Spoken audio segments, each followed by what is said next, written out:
নমস্কার বন্ধুরা, আমার চ্যানেল প্রতিমাস ওয়ার্ল্ডে তোমাদের সবাইকে জানাই অনেক অনেক ভালোবাসা। আজ আবারও চলে এসেছি তোমাদের কাছে একটা ছোট্ট কুকিং ভিডিও নিয়ে, আর যেটা বাঙালিদের অত্যন্ত প্রিয় একটা রেসিপি, ভেন্ডি পোস্ত। তো ভেন্ডি পোস্ত বানানোর জন্য আমার সর্বপ্রথম যেটা লাগবে সেটা হচ্ছে ভেন্ডি, টাটকা এবং ফ্রেশ ভেন্ডি। আর এর জন্য আমার লাগবে কিছুটা পরিমাণ পোস্ত, আর কিছুটা পরিমাণ কাঁচা লঙ্কা, আর কিছুটা পরিমাণ সর্ষে।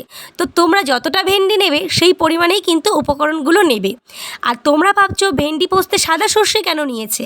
যেহেতু পোস্তে কিন্তু ভেন্ডির স্বাদটা বাড়িয়ে দেয়, সর্ষের কিন্তু ঝাঁজটাও অত্যন্ত স্বাদ আনে। পোস্ত আর সর্ষে মিলেমিশে রান্না করলে কিন্তু সেই খাবারটার স্বাদ অনেক গুণ বেড়ে যায়। তো উপকরণ দেখিয়ে দিলাম। এবারে আমি কিন্তু ওভেনটা ধরিয়ে দিয়েছি। এবারে দিয়ে দিলাম কড়াই। তো কড়াই গরম হতে হতে আমি এই সর্ষে, পোস্ত আর কাঁচা লঙ্কাটা মিক্সিতে পেস্ট করে নিলাম। আমার শরীরটা খারাপ থাকায় বন্ধুরা আমি কিন্তু সমস্ত মশলাটা মিক্সিতেই পেস্ট করে নিয়েছি। যদি শরীরটা ভালো থাকতো তাহলে কিন্তু এটা আমি শিলেই বেটে নিতাম, কারণ পোস্ত আমি কখনোই মিক্সিতে বাটি না। তো দেখতেই পাচ্ছ মশলাটা কিন্তু অনেকটা পরিমাণ হয়েছে, আর এতে আমি আর কিছুই অ্যাড করিনি, সর্ষে, পোস্ত আর কাঁচা লঙ্কা। তো চলো এবারে আমি কি করে এই ভেন্ডি পোস্তটা বানাই সেটা তোমাদের সঙ্গে শেয়ার করব। আমি জানি আমার মিষ্টি মিষ্টি বন্ধুরা সবাই পারে, তবুও আমি কিভাবে বানাই সেটাই তোমাদের সঙ্গে শেয়ার করছি। কড়াই গরম হতেই এতে দিয়ে দিলাম পরিমাণ মতো সর্ষের তেল। এটা কিন্তু একদম খাঁটি ঘানির সর্ষের তেল। এবারে এতে আমি দিয়ে দেবো একটু কালো জিরে ফোড়ন। তোমরা চাইলে এতে সাদা জিরেও ফোড়ন দিতে পারো, বাট আমার মনে হলো কালো জিরেটা দিই।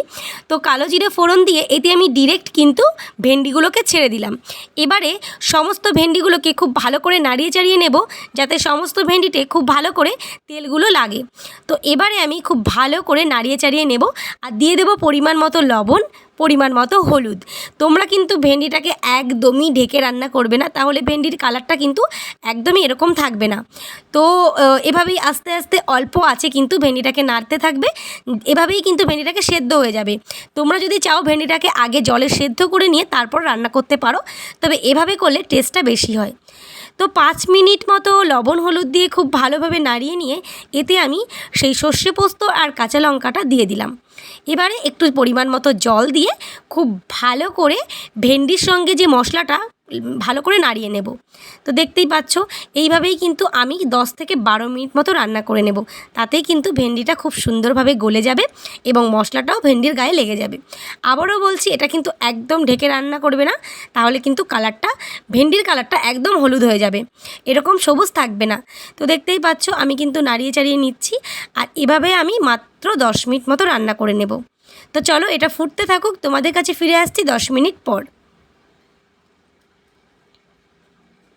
তো 5 মিনিট মতো হয়ে গেছে, আর দেখতেই পাচ্ছ অনেকটা গ্রেভি কিন্তু শুকিয়ে এসছে। এবারে আর 5 মিনিট মতো সেদ্ধ করে নিলেই আমার ভেন্ডি পোস্ত একদম রেডি হয়ে গেছে। তবে তোমাদের সঙ্গে একটা জিনিস আমি স্কিপ করে গেছি, সেটা আমি এখনই বলে দিচ্ছি। এই ভেন্ডি পোস্তটা হয়ে যাওয়ার পর এতে আমি আর 1 চামচ মতো খাঁটি সর্ষের তেল ওপর থেকে ছড়িয়ে দিয়েছিলাম, যেটা আমি স্কিপ করে গেছি। তো সেটা আমি এখন বলে দিলাম। তো আমি যেভাবে ভেন্ডি পোস্তটা বানালাম সেভাবে একবার ভেন্ডি পোস্ত বানিয়ে বাড়ির সবাইকে খাওয়াও, দেখবে আঙুল চেটে পুটে ভাত খাবে।